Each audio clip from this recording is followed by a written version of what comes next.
Well, thanks for joining us this evening, everyone. We're really excited to have you. My name is Amy Kreykes. I am the program director for the Aerospace Medicine Master of Science, and I'm also the program director for our Aerospace Medicine residency at the University of Texas Medical Branch.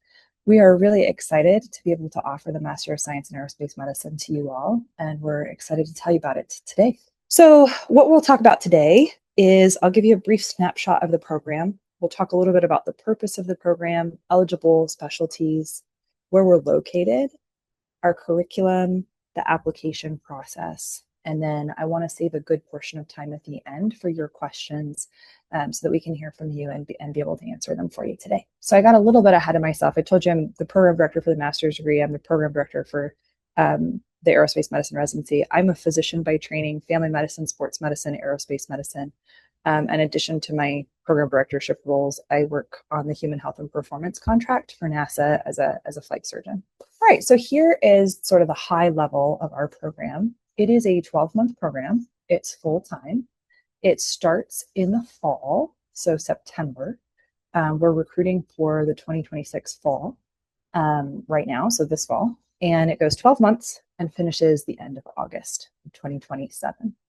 It is 34 credits. We will discuss what that breakdown looks like in a few minutes. It is an in-person training opportunity. So we have received quite a few questions about doing the courses online, doing the courses asynchronously, doing them remotely. We've just made this opportunity available to folks outside of the residents in my program. Previously, it was only available to residents in the Aerospace Medicine program at UTMB. And so at this time, it is an in-person degree. So there's no asynchronous option. There's no virtual option. There's no online options. It's all in-person training. We are well suited to train you in aerospace medicine. We've been training aerospace medicine physicians for 33 years in our aerospace medicine residency program. We have a lot of alumni in aerospace medicine, an extensive network. We know really people in every corner of the aerospace medicine world, which makes us very well connected for lecturers, subject matter experts, mentors for capstone thesis projects. We've really been doing this for a long time. I do want to point out that we have also had some questions about funding for the program. There's no stipend. We don't have scholarship opportunities available at this point in time. So it is self-funded and there's no housing available. So it's self-funded and you're responsible for your housing. We do have QR codes throughout this presentation. So I won't be offended at all if I see you guys, pick your phone up and snap some pictures of the QR codes. We're trying to make everything's very readily accessible for you. So this QR code leads to our MS program page. So why are we doing this, right? Why are we opening our Masters of Science in Aerospace Medicine to folks other than my aerospace medicine residents? Traditionally, this degree has only been open to the residents in our training program at UTMB. We've had a high demand signal for people who are not physicians or for international physicians who want to learn more about aerospace medicine and don't have a training pathway for it. We have a lot of international physicians who reach out and say that they would like to enroll for our aerospace medicine residency. Unfortunately, our aerospace medicine residency is only open to US citizens. There's a variety of reasons for that. So I can't train international physicians. Our hope is that by opening our aerospace medicine masters, this track of our aerospace medicine master's degree, that we can help meet the needs of people who are looking for this training opportunity. Similarly, there are a lot of multidisciplinary specialties that would like to learn more about aerospace medicine and work in aerospace medicine fields. In my role as a flight surgeon, I interface every day with all sorts of specialties: engineers, researchers, nurses, optometrists, audiologists, physical therapists, members of the military. We all work together collaboratively to enhance human health and performance in aviation and spaceflight. Unfortunately, many of those specialties don't have their own training pathways. So our goal was to create an opportunity for an entry-level training pathway for someone to get their foot in the door and learn more about aerospace medicine by opening this pathway for for you all. I do really importantly want to note, this is not a substitution for ACGME accredited postgraduate medical education training, meaning a residency in aerospace medicine. If you are a US physician and you want to work in aerospace medicine, your pathway is board certification in aerospace medicine, and that is via the residency, for which the master's degree is a part of that. It's a slightly separate trajectory. The track is a little bit different than the track that we're offering to you all. But if you're a US physician that wants to practice aerospace medicine, you should become board certified, and that is via an aerospace medicine residency. If you're an international physician, as we discussed, you don't have a pathway for an aerospace medicine residency because we can't take you. And so we would love to have you come through the master's. And if you're any of the other multidisciplinary specialties, we'd love to have you as well. So who can apply? We tried to cast a really broad net. Like I said, in my role as a flight surgeon, I interface on a daily basis with all kinds of people, right? Physicians, nurses, flight nurses, dentists, pharmacists, paramedics, optometrists, audiologists, all the things that you see here, researchers, military members. And so we tried to cast this broad net that would be inclusive of the people who are working the job in aerospace medicine to enhance human health and performance. We may have missed some. So if you think that you may be in a specialty that could be eligible to apply, just reach out to us. We have the contact information for how to reach out to us at the end of this presentation. Reach out and ask, and we'll consider things on a case-by-case basis. Also, if you are an international applicant and you have an international degree that is an equivalent to these, that will also be considered. But if you have questions, just reach out. We're happy to answer them. So where is our master's degree located? I'm going to assume that none of you know where we are, and I'm going to start on a United States level. We're in Texas, which you can see here on the far left is the red state here at the bottom of the United States. We're that little star right here in Texas. We're about an hour from downtown Houston. Looking just at the state of Texas again, here we are, the little blue star. We're on the Gulf of Mexico. And then looking more zoomed in, Houston about an hour away, I-45 running south. Galveston is an island off of the mainland connected by a causeway, and it's just on the Gulf of Mexico. So there we are in Galveston. So here's a few photos of Galveston to kind of give you an idea of what it looks like where the University of Texas Medical Branch is. It's an island, so it's got, coastline all the way around it. It's got this beautiful seawall, which is basically a large retaining wall all the way along the outer coast of Galveston, looking out towards the Gulf of Mexico, that has an amazing sidewalk that you can walk along the ocean or step down onto the sand of the beach. We have an amusement park on a pier. This is one of our older buildings on campus that was originally a hospital. We have, here's some of the hospital buildings that we have now. This is kind of our downtown region in Galveston. They have really awesome Christmas festivals and Mardi Gras, and Galveston has a very cool vibe. It's a neat place to be. It's also a lovely place to be if you don't like the cold. So here's the average temperatures. Whenever I have applicants who are applying for the residency, for the master's degree, people want to know, well, where are you? What do you do? And what's it like there? And where can I live? And what's the temperature like? And, how much does it cost to rent a house and things like that? So I'm trying to bring you practical information today. So here's a year-long climate snapshot for you of average temperatures in Galveston. I would like to point out that it's always cooler in Galveston than it is in Houston. Houston's a little bit of a concrete jungle, and you have a beautiful coastal breeze in Galveston, which is really nice. So whenever I'm up at the Johnson Space Center and it's too hot, I think, I'm just gonna head down to Galveston to get out of this heat.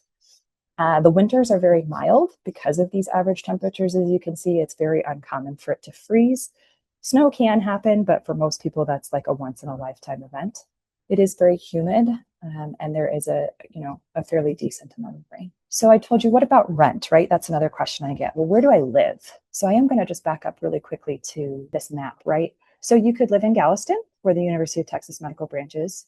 It's over here, kind of on the east side of the island, sort of right above the S and the T in the word Galveston. But you could live anywhere on the island if you wanted to. Many people just live up this I-45 corridor, so Texas City, Dickinson, Lake City range. The Johnson Space Center is around here-ish. kind of next to these little lakes and bodies of water at a 45-degree angle off of the 45 label there. And so we are one of the big advantages of our residency program is that we are located near this space corridor, right? The Johnson Space Center is just up the street. Axiom Space is just up the street. Star Lab is just up the street. And for our residency, we've been partnering with these organizations for years. And so our hope is that in the master's degree, we can train you in the classroom, but also in the Galveston and Houston region, provide some experiential learning for you as well. Okay, so now you know where people live. But how much does it cost for people to live? So if you've never lived in Texas before, Texas is actually a very affordable place to live comparatively to other places in the United States. You can see here the average rent in Galveston is $1,500 a month, which is about 25% below the national average, which is $2,000. There's a breakdown for a studio all the way up to 4 bedrooms. And you can see, here's a graph of price distribution for different property types. It's very affordable, not just in housing, but also in groceries, in gas. It's a good cost of living place to live. If you're coming from somewhere like California or New York, you'll find it very refreshing how affordable it is. If you're coming from Hawaii, you'll find it extremely refreshing and you'll still have that ocean view. So we look forward to having you. So let's talk a little bit about the curriculum. So I told you that it starts in the fall. It's a 12-month program. And so you start in September and the fall has 15 credits. The spring semester follows that with 10 credits and the summer semester follows that with 9 credits. We are intentional about sort of front end loading you with those credits and then having the amount of credits sort of drop down a little bit because you are working on your final capstone thesis project longitudinally throughout all of this, and your deliverables are due at the end of your training. And so despite the fact that the credits look like less, you're probably putting in a lot of work on your capstone in these 2 semesters, much more so in these 2 semesters than in your fall semester. So that's very intentional, the way that we've done that. So let's look at these a little bit closer. So in the fall is when we really set the foundational knowledge of aerospace medicine up for you. I want to be very clear that our program is a public health degree. We are accredited through CEF, which is the accrediting body for public health degrees in the United States. And aerospace medicine is a preventive medicine specialty. So the concepts and core knowledge of epidemiology and biostatistics and behavioral sciences, those are very important to us, and they're actually really critical for you to be successful in your career as an aerospace medicine, whatever you're going to be, physiologist, nurse, audiologist, optometrist, et cetera, et cetera. And so that's why you see these core content areas included here in our degree. So we set the foundation in those core content areas, biostatistics with a lab, epidemiology. You start your capstone, which I'll get into in more detail in a minute. And you take our Aerospace Medicine I class, which I'm very proud of. Our Aerospace Medicine I class really sets up the foundation of, okay, we have these humans that we're sending into these abnormal, unusual environments. We're sending them to high altitude, hyperbaric, hypobaric exposures, space flight. We need to understand the basic physiology of what happens when we do that, when we put humans into abnormal environments, when we put humans with normal pathology, that's a little bit of a oxymoron, with no pathology into these abnormal environments, and when we put people with pathology. So now with the surge in commercial spaceflight, we are seeing more people with medical comorbidities going into spaceflight. Whereas years ago, it was really only professional career astronauts who are very highly screened and don't have very many medical problems. And so we want you to know the basic physiology of what happens when we put people in abnormal environments, whether they're totally healthy or whether they have pathology to begin with before we send them into those abnormal environments. And how do we do that safely? And how do we mitigate the risk of doing that? So that's what aerospace medicine sets you up for that foundation for the rest of the degree. We also have a course, U.S. healthcare system. for some of our international applicants and maybe even some of our domestic applicants, you may not have a huge interest in the US healthcare system. And so we wanted to make sure that we made this degree flexible for you. So there's a couple of different places that I'll explain where you could swap out for a different elective opportunity.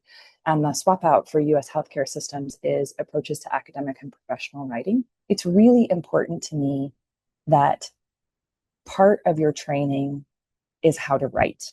Whether you are a physician or a researcher or a nurse or whatever you do in your professional career, you need to be able to write well. And I think that that's something the US educational system on the whole has de-emphasized in recent years. And I want to make sure that we help guide you in that approach. So there's several different areas that we help with your writing and your professionalism skills, because we want to train you all to be leaders throughout this curriculum. And so you'll see those things. But you can swap out for this approaches to academic and professional writing instead of US healthcare systems if you choose to. And then the capstone, which is essentially your master's thesis project. So you start the capstone in the fall. And like I said, it's longitudinal. So it goes fall, spring, summer. And your deliverables, which is your capstone manuscript and a capstone presentation, which I'll explain more when we get to the spring semester, are due in that spring semester. So one of the questions that I have that I get from everyone is, Dr. Kreykes, I don't have any aerospace medicine research experience. Cool. I'm not worried about that. You're not alone. There are very few people who do aerospace medicine research. And I would actually posit that you don't have any aerospace medicine training. So of course you haven't done aerospace medicine research. If you don't know anything about the field, you're not inherently qualified to do research in the field, right? So come train with us, we can teach you more, and then you can do aerospace medicine research, right? So I'm not worried if you don't have any aerospace medicine research background. We will help you source a mentor for your capstone project. Aerospace medicine is a very small world. I told you we've been doing this for a long time. We know we have a lot of connections with a lot of people, and everybody loves it when someone is passionate about what they do and passionate about their work. So we will help pair you with a mentor. In the fall, now that's not to say that if you have an idea of something that you want to do for your thesis that you couldn't do that. So if you come in with an idea, I'm very happy to entertain those ideas. But if you're like, I have no idea what to do, Dr. Kreykes, don't worry, we're here to help. We also spread it out over the 3 semesters, and we have what I think of as like gates, right? To help make sure that you're staying on track. So in the fall, your first gates will be finding your mentor and agreeing with your mentor on like what your project is going to be, and making a Gantt chart, which is a very detailed chart of, this is my roadmap of time versus what I'm going to be doing for the next 12 months to accomplish, these goals, to help keep you on track. So that happens in the fall. Then in the spring, we really launch into prevention policy, environment, and then continuation of your capstone. So I told you that aerospace medicine is a preventive medicine specialty. So we really round out your training here with preventive medicine and behavioral health, environmental medicine, global health policy, practice, and delivery, with an option for swapping out for one of 2 electives there if you choose to, epidemiologic methods or professional presentations and teaching strategies, because again, I want to help you be leaders as well. Preventive medicine and behavioral health and environmental medicine are really great because aerospace medicine is a preventive medicine specialty. It's also like a very niche occupational medicine. You could think about it that way.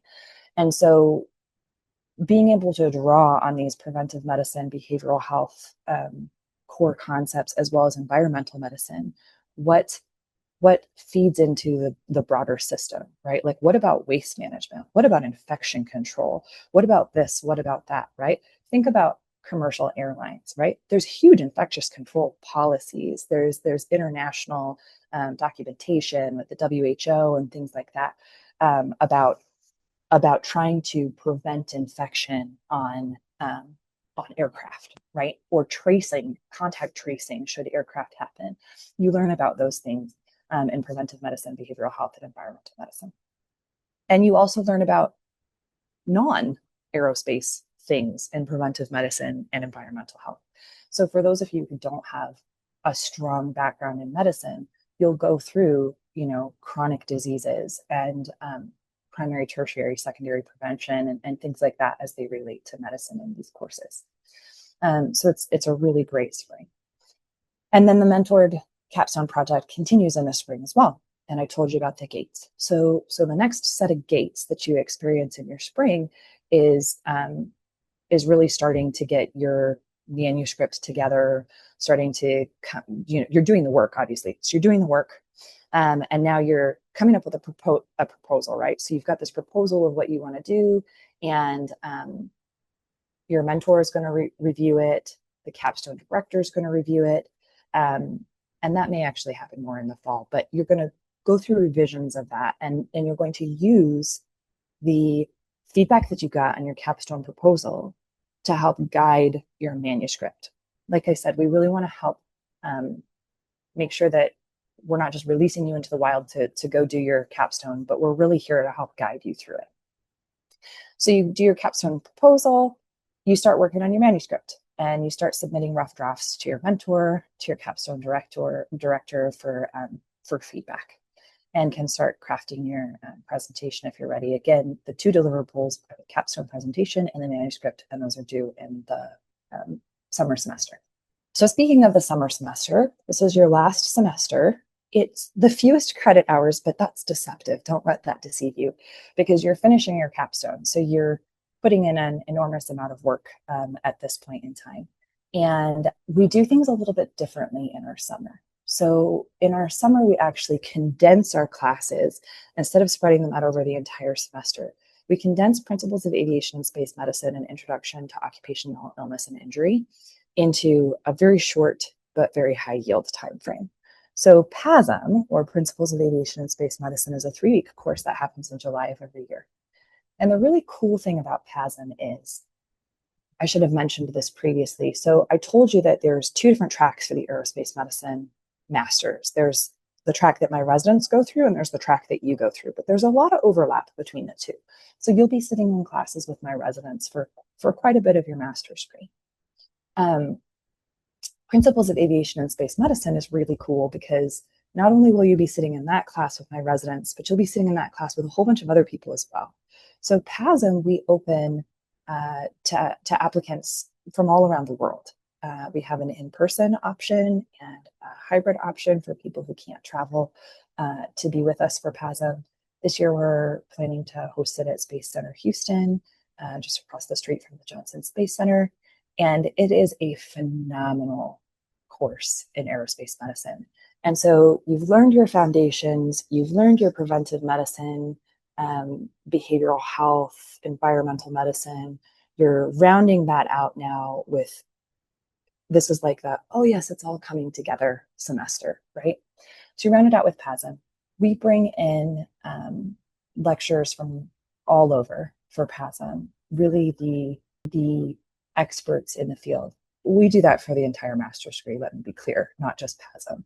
But for PASM, you have like a star-studded lineup from 9 in the morning until 5 p.m. every single day, Monday through Friday. So whereas your other semesters are more like a typical grad student schedule, where you might have classes that, one of your classes might be a Monday, Wednesday morning, and one might be like a Tuesday, Thursday morning, and then another class might be like a few hours on an afternoon, and you have like a block schedule.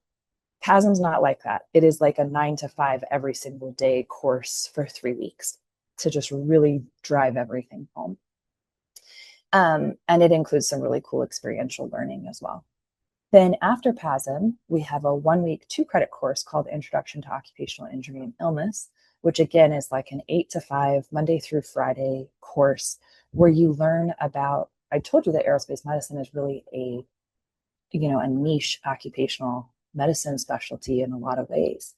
And so you learn about occupational medicine tenets, right? About musculoskeletal injuries that are occupational, about respiratory issues that are occupational, whether that's from silica or beryllium or, what have you, toxicologic exposures, You hear from the lifetime surveillance of astronaut health folks. You learn about fatigue management in spaceflight and sleep shifting.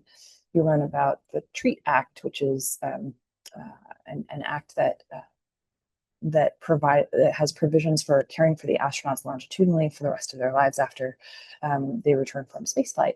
You learn about a lot of things: disability, workers' comp, all sorts of things. It's a really good class, and to really understand the people that you're caring for and understand occupational medicine and environmental medicine for that matter. The environmental medicine course does some really cool tours as well, and some experiential learning. You kind of have to walk a mile in their shoes. So we're very intentional with Introduction to Occupational Illness and Injury about making sure that we have some really good tours of interesting occupational medicine environments. We're really fortunate in Galveston. We have the Galveston National Lab, which is one of it's like the highest level of biosecurity laboratory in the United States. There's only two that are the same level as the GNL, and the other one's in Boston. And it is a remarkable place. And you can imagine that if you're dealing with infectious diseases and the like in a laboratory like that, there's a lot of occupational and environmental medicine that goes into that. So it's really a very cool place to go and see. And then we have done in the past like chemical plant facilities, refineries, things like that for other tours for the trainees. And then your capstone.